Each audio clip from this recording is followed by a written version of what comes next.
Assalamualaikum warahmatullahi wabarakatuh. Di video kali ini, aku akan membahas pemahaman dasar etika bisnis dalam Islam. Yang pertama, hakikat bisnis. Bisnis dalam pandangan Islam bukan hanya sebuah aktivitas ekonomi, melainkan juga sebuah perjuangan untuk mencapai tujuan-tujuan yang sejalan dengan nilai-nilai moral Islam. Tujuan utamanya bukan hanya mendapatkan keuntungan finansial semata, tetapi juga untuk menciptakan dampak positif dalam masyarakat, memberikan nilai tambah, dan berkontribusi pada pembangunan ekonomi yang berkelanjutan. Ayat-ayat di dalam Al-Quran mengenai bisnis, yaitu Surat Al-Baqarah ayat 188, dan janganlah kamu memakan harta sesamamu di antara kamu dengan jalan yang batil, dan janganlah kamu mengadukan perkara itu kepada hakim yang zolim, untuk memakan sebagian harta orang lain dengan jalan yang batil. Dan Surat An-Nisa ayat 29, hai orang-orang yang beriman, janganlah kamu saling memakan harta sesamamu dengan jalan yang batil, kecuali dengan jalan perniagaan yang berlaku dengan suka sama suka di antara kamu. Contoh kasusnya, pengusaha tekstil dan upah rendah.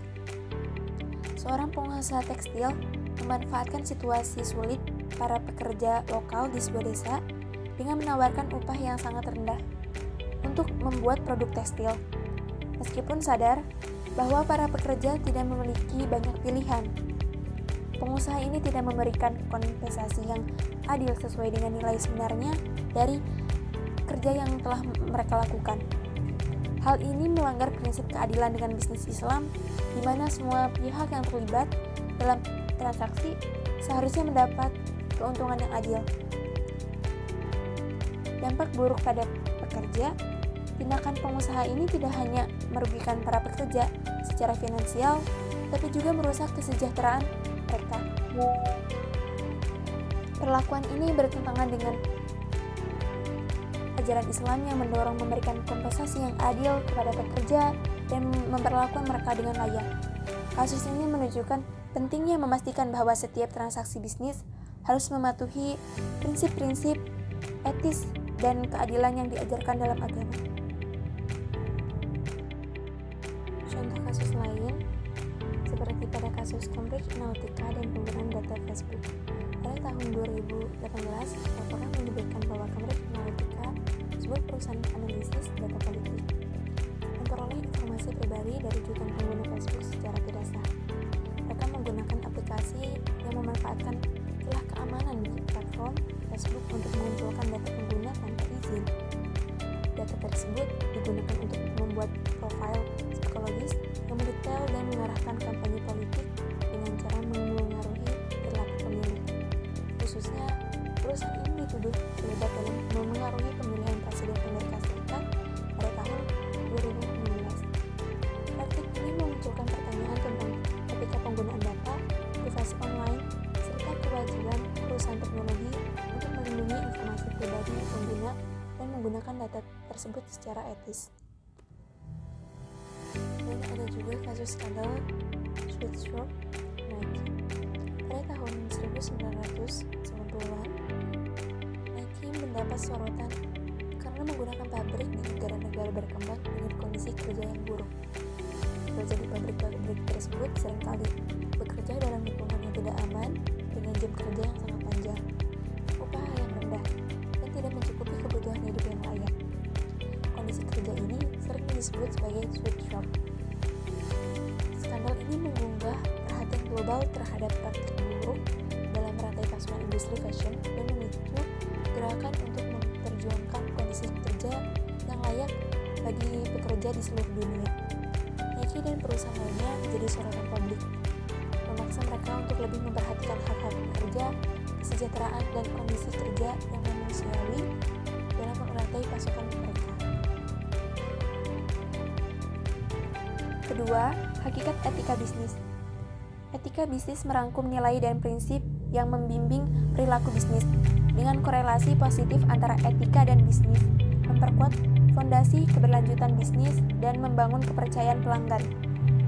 Pentingnya etika tidak hanya sebatas mematuhi hukum dan peraturan, melainkan juga menciptakan budaya bisnis yang bersih, transparan, dan bertanggung jawab yang pada hubungannya memperkuat dengan stakeholder. Dengan contoh kasusnya, privasi pengguna dengan pengembangan aplikasi. Sebuah perusahaan teknologi menghadapi keputusan sulit terkait privasi data pengguna dalam mengembangkan aplikasi terbarunya. Meskipun mereka memiliki akses ke data pribadi pengguna, ada dorongan internal untuk menggunakan data tersebut untuk meningkatkan pengalaman pengguna. Namun, ada juga kekhawatiran etis tentang melampaui batas privasi pengguna. Dalam situasi ini, perusahaan harus mempertimbangkan kepatuhan pada etika bisnis jika mereka memilih untuk mengutamakan keuntungan tanpa memperhatikan privasi pengguna. Ini bisa merusak reputasi perusahaan dan kepercayaan pengguna terhadap platform mereka. Namun, jika mereka memilih untuk menghormati privasi pengguna, mereka mungkin kehilangan beberapa peluang pengembangan dan inovasi. Pentingnya etika bisnis.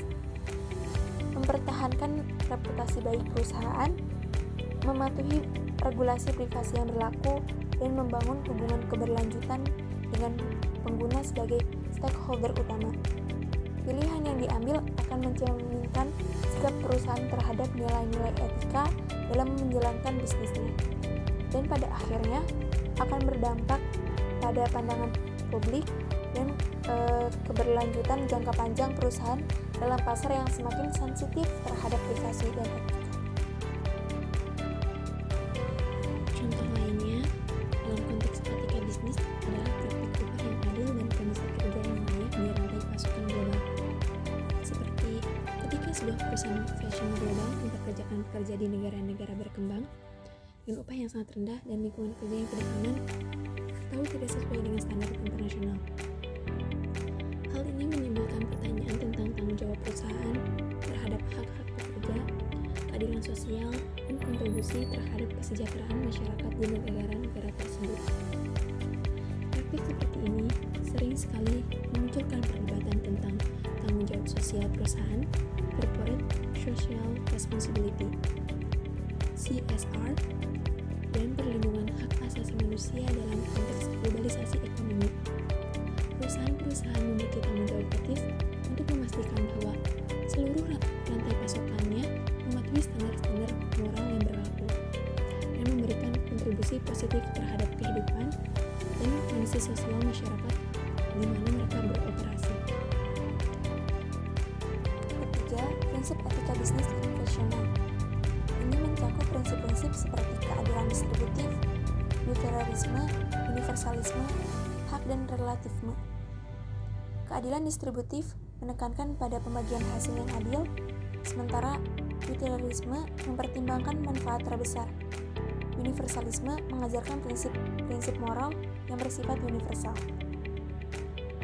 Lalu, hak menekankan perlindungan hak individu. Relativisme di sisi lain mempertimbangkan konteks dan budaya dalam menilai kebenaran moral.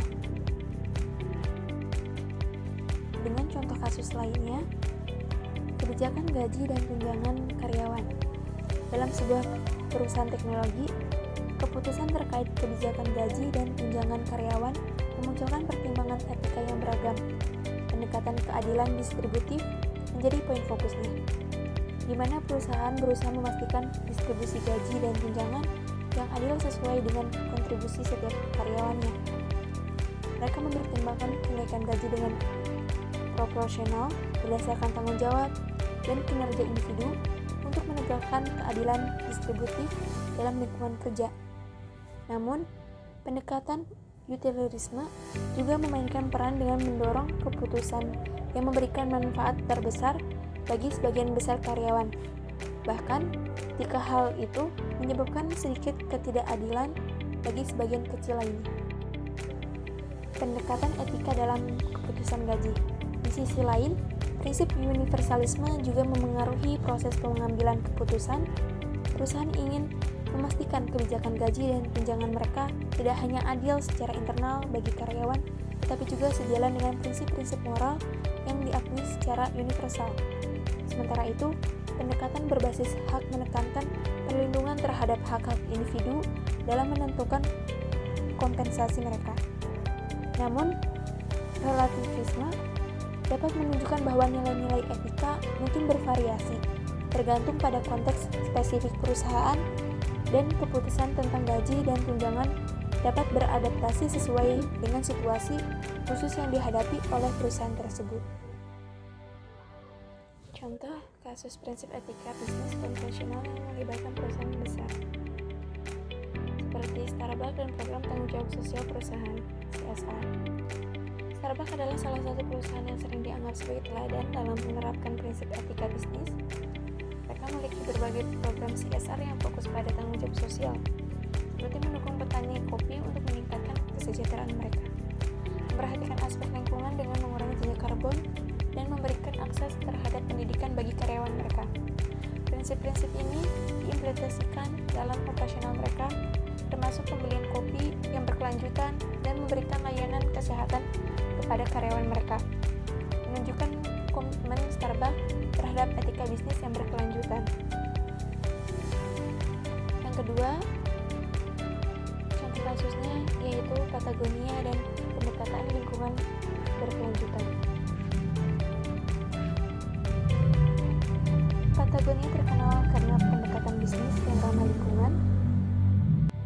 Mereka mengambil langkah-langkah konkret untuk mengurangi dampak lingkungan mereka dengan mendukung produksi yang ramah lingkungan, mendaur ulang produk, dan menyuarakan konservasi lingkungan.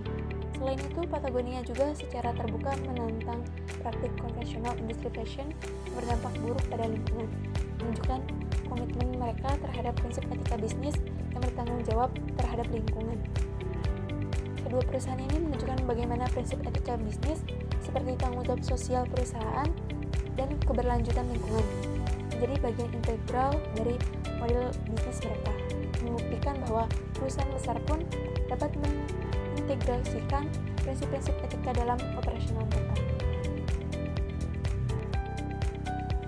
Keempat, prinsip etika bisnis Islam.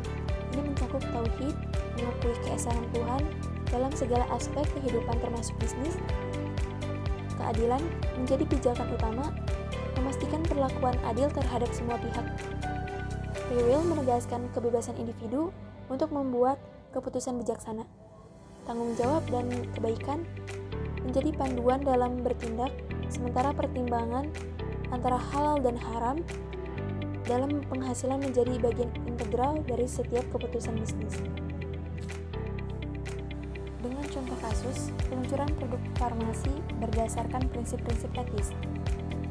Prinsip tauhid yang menegaskan keesaan Tuhan dalam setiap aspek kehidupan mempengaruhi langkah perusahaan untuk memastikan bahwa produk yang mereka luncurkan tidak melanggar nilai-nilai moral atau agama tertentu, sejalan dengan keyakinan keesaan dalam setiap tindakan bisnis mereka.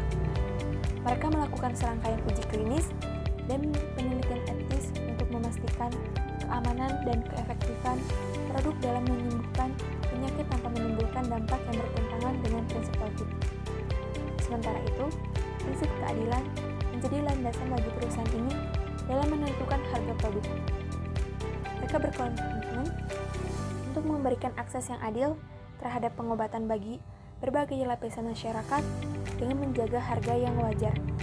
Hal ini sesuai dengan prinsip keadilan untuk memberikan perlakuan yang adil terhadap semua pihak terkait, memastikan bahwa produk tersebut tidak hanya tersedia bagi mereka yang mampu, tetapi juga bagi mereka yang membutuhkan. Prinsip keadilan ini juga mendukung nilai free will, di mana individu memiliki kebebasan untuk mendapatkan akses pengobatan yang dibutuhkan tanpa hambatan berlebihan. Namun, tanggung jawab juga menjadi fokus utama dalam proses ini. Perusahaan ini memastikan bahwa produk mereka tidak hanya efektif secara medis, tapi juga bertanggung jawab atas dampaknya terhadap lingkungan dan masyarakat. Mereka berinvestasi dalam teknologi ramah lingkungan dan program tanggung jawab sosial perusahaan untuk memastikan bahwa kebaikan dalam membangun masyarakat menjadi prioritas utama sejalan dengan prinsip tanggung jawab dan kebaikan. Terakhir, mereka menjaga agar sumber pendapatan mereka sesuai dengan prinsip halal dan haram dalam penghasilan, memastikan bahwa pendapatan mereka berasal dari sumber yang halal dan sesuai dengan aturan agama Islam. contoh kasus yang menyoroti prinsip etika bisnis Islam dari perusahaan besar. Yang pertama, Bank Islam dan prinsip keuangan syariah. Bank-bank Islam seperti Dubai Islamic Bank atau Bank Muamalat di Indonesia beroperasi sesuai dengan prinsip-prinsip keuangan syariah. Mereka menawarkan produk-produk keuangan yang mematuhi hukum syariah, seperti pembiayaan berbasis profit sharing, mudharabah, sewa guna usaha tijarah, atau jual beli dengan sistem bagi hasil, murabahah. Bank-bank ini mengikuti prinsip-prinsip etika bisnis Islam yang melarang riba, transaksi spekulatif, dan investasi pada industri yang bertentangan dengan nilai-nilai Islam, sehingga mencerminkan komitmen mereka terhadap prinsip etika dalam konteks keuangan. Yang kedua, Saudi Aramco dan prinsip tanggung jawab sosial. Saudi Aramco, perusahaan minyak raksasa dari Arab Saudi, telah menunjukkan komitmen terhadap prinsip etika bisnis Islam melalui program-program CSR yang fokus pada pemberdayaan masyarakat dan lingkungan. Mereka berinvestasi dalam proyek-proyek yang memberi manfaat bagi masyarakat seperti program pendidikan, kesehatan, dan pengembangan infrastruktur. Saudi Aramco juga memperhatikan dampak lingkungan dari operasional mereka dengan berbagai inisiatif untuk mengurangi emisi dan menciptakan keberlanjutan lingkungan, sesuai dengan prinsip-prinsip etika bisnis Islam yang menekankan tanggung jawab sosial perusahaan kepada masyarakat dan lingkungan.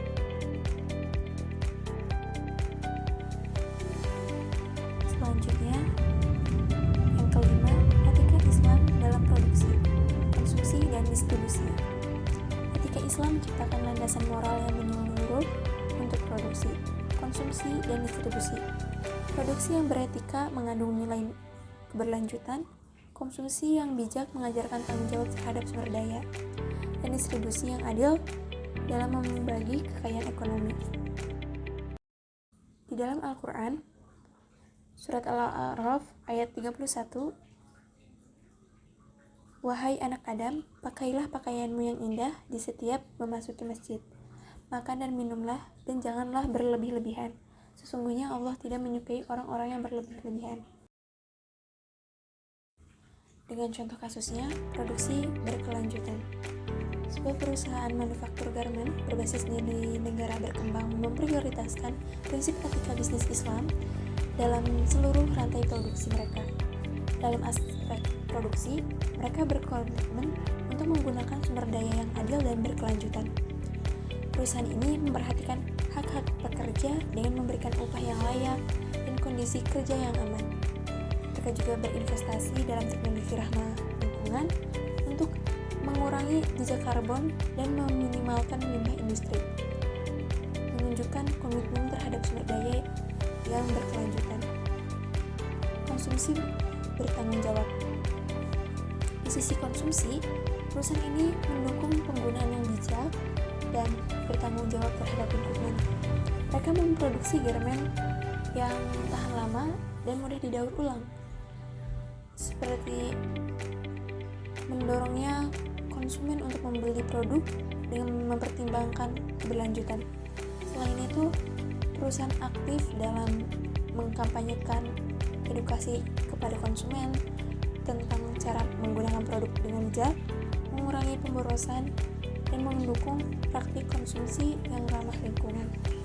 Dengan ini mereka tidak hanya menghasilkan produk yang berkualitas, tetapi juga memberikan kontribusi positif pada lingkungan dan masyarakat dengan mempromosikan perilaku konsumen yang bertanggung jawab. Dua contoh kasus terkait etika bisnis dalam produksi, konsumsi, dan distribusi dari perusahaan besar. Nestle dan isu penggunaan air. Nestle, perusahaan makanan dan minuman internasional, pernah dihadapkan pada kritik karena pengambilan air yang berlebihan di daerah-daerah yang mengalami krisis air. Misalnya pada kasus di Pakistan, aktivis lingkungan menuduh Nestle melakukan eksploitasi terhadap sumber daya air dengan mengambil air secara berlebihan untuk memproduksi produk minuman mereka, yang berdampak pada masyarakat lokal yang kekurangan air. Hal ini menimbulkan pertanyaan etika mengenai tanggung jawab perusahaan besar dalam penggunaan sumber daya alam yang kritis dan pengaruhnya terhadap masyarakat lokal. Yang kedua, Amazon dan kondisi kerja karyawan. Amazon sebagai perusahaan e-commerce terkemuka sering sekali mendapat sorotan terkait kondisi kerja karyawan di pusat distribusi mereka. Laporan-laporan menyebutkan bahwa jadwal mereka kerja yang panjang, tekanan yang tinggi, serta kondisi kerja yang tidak sesuai dengan standar kesehatan dan keselamatan. Diskusi pun muncul tentang etika bisnis terkait perlakuan terhadap karyawan, di mana perusahaan besar seperti Amazon memiliki tanggung jawab terhadap kesejahteraan dan keadilan bagi para pekerja mereka. Kedua kasus ini menyoroti bagaimana perusahaan-perusahaan besar di sektor produksi, distribusi, dan konsumsi terlibat dalam kontroversi etika bisnis dan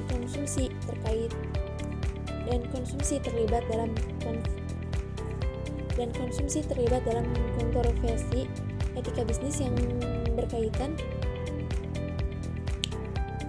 dan konsumsi terlibat dengan penggunaan sumber daya yang terhadap dan konsumsi dengan penggunaan sumber daya dampak terhadap masyarakat lokal dan kondisi kerja karyawan. Hal ini menunjukkan pentingnya transparansi, tanggung jawab sosial, dan kepatuhan terhadap prinsip-prinsip etika dalam operasional perusahaan. Keenam, praktek bisnis yang diperbolehkan. Islam menganjurkan umatnya untuk berbisnis sebagai bentuk usaha mencari nafkah. Kriteria bisnis yang diperbolehkan mencakup aspek kehalalan produk, transparansi, dan keadilan dalam setiap transaksi. Cara bisnis yang diperbolehkan melibatkan etika dalam negosiasi, kejujuran dalam setiap interaksi, dan sikap adil dalam perlakuan terhadap pelanggan, karyawan, dan lainnya. Dengan contoh kasusnya, pengusaha makanan halal. Seorang pengusaha makanan halal menjalankan bisnisnya dengan memastikan kehalalan produk sebagai prinsip utama. Dia menjalin kemitraan dengan petani lokal yang menggunakan metode pertanian yang sesuai dengan standar halal untuk memastikan bahwa bahan baku yang digunakan dalam produknya memenuhi kriteria kehalalan. Dalam transaksi, pengusaha ini menunjukkan transparansi penuh terkait proses produksi dan sumber bahan baku kepada konsumennya, memastikan mereka mendapatkan informasi yang jelas tentang produk yang mereka beli. Etika dalam bisnis, pengusaha ini menjunjung tinggi dalam negosiasi dengan para pemasok dan konsumennya. Dia berusaha untuk selalu jujur dan adil dalam setiap kesempatan bisnis. Ketika bernegosiasi dengan pemasok, dia memastikan bahwa harga yang disepakati adil bagi kedua belah pihak. Demikian pula dalam menjual produknya. Dia tidak menggunakan taktik penjualan yang menyesatkan atau mengelabui konsumen, melainkan memberikan informasi yang jelas dan akurat tentang produknya. Keseluruhan bisnisnya tidak hanya berfokus pada mencari keuntungan, tetapi juga menjunjung tinggi nilai-nilai keadilan, kejujuran, dan kehalalan dalam setiap aspek operasionalnya. Dua contoh bisnis yang diperbolehkan dalam prinsip Islam. Contoh kasusnya, yang pertama, bisnis dalam bidang makanan dan minuman halal. Perusahaan besar Islam yang beroperasi dalam industri makanan dan minuman memproduksi atau menjual produk yang halal itu mematuhi prinsip-prinsip agama. Hal ini termasuk perusahaan yang memproduksi makanan, minuman, atau produk-produk lain yang memenuhi standar kehalalan sesuai dengan syariat Islam. Yang kedua, bisnis dalam sektor keuangan. Perusahaan besar dalam sektor keuangan Islam seperti bank atau lembaga keuangan yang menawarkan produk-produk keuangan sesuai dengan prinsip syariah dapat dianggap sebagai bisnis yang diperbolehkan. Mereka menawarkan produk keuangan seperti pembiayaan syariah, tabungan syariah, atau investasi sesuai dengan prinsip keuangan Islam yang tidak melibatkan riba dan transaksi yang bertentangan dengan syariat. Kedua contoh ini mengilustrasikan jenis bisnis yang dapat dijalankan oleh perusahaan besar dalam kerangka bisnis Islam, asalkan mereka mematuhi hukum syariat, kehalalan produk, dan prinsip-prinsip keuangan yang sesuai dengan ajaran Islam. Yang terakhir, Praktek bisnis yang dilarang. Bisnis yang bertentangan dengan prinsip-prinsip etika Islam dianggap dilarang. Hal ini mencakup praktik-praktik seperti riba diharamkan, judi yang merugikan, dan bentuk bisnis yang dapat membahayakan masyarakat. Cara bisnis yang dilarang termasuk penipuan, eksploitasi, dan pelanggaran hak asasi manusia, yang semuanya bertentangan dengan nilai-nilai moral Islam yang kaya dan mendalam. Jenis-jenis praktek bisnis yang dilarang yaitu riba, goror, riswah, meisir, istikhar, bain najasi, tadlis, talaki rukban, perdagangan khamar, pelacuran, perdagangan barang-barang haram, dan skandal korupsi. Dengan contoh kasusnya, praktik riba dalam usaha peminjaman.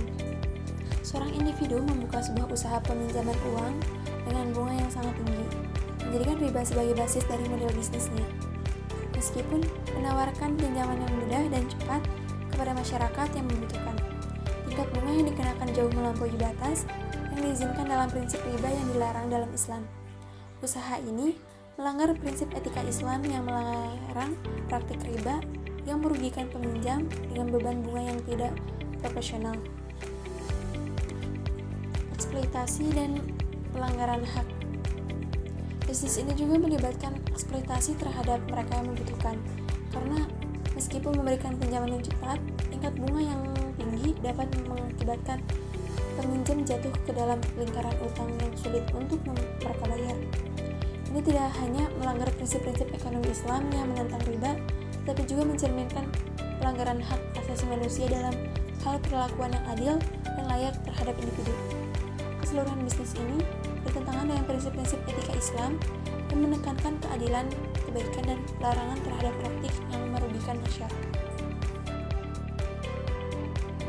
2. Contoh kasus bisnis yang umumnya dianggap tidak sesuai dengan prinsip bisnis Islam. Yang pertama, bisnis yang melibatkan judi atau perjudian. Dalam Islam, perjudian dianggap sebagai praktik yang dilarang karena melibatkan unsur perjudian dan ketidaktahuan atas hasil akhir. Perusahaan besar yang terlibat dalam industri perjudian, seperti kasino atau situs perjudian online, dianggap bertentangan dengan prinsip keadilan dan transaksi yang jelas dalam Islam. Pendapat dari perjudian dianggap tidak halal karena didasarkan pada keberuntungan semata, bukan usaha yang jelas atau nilai-nilai produktif.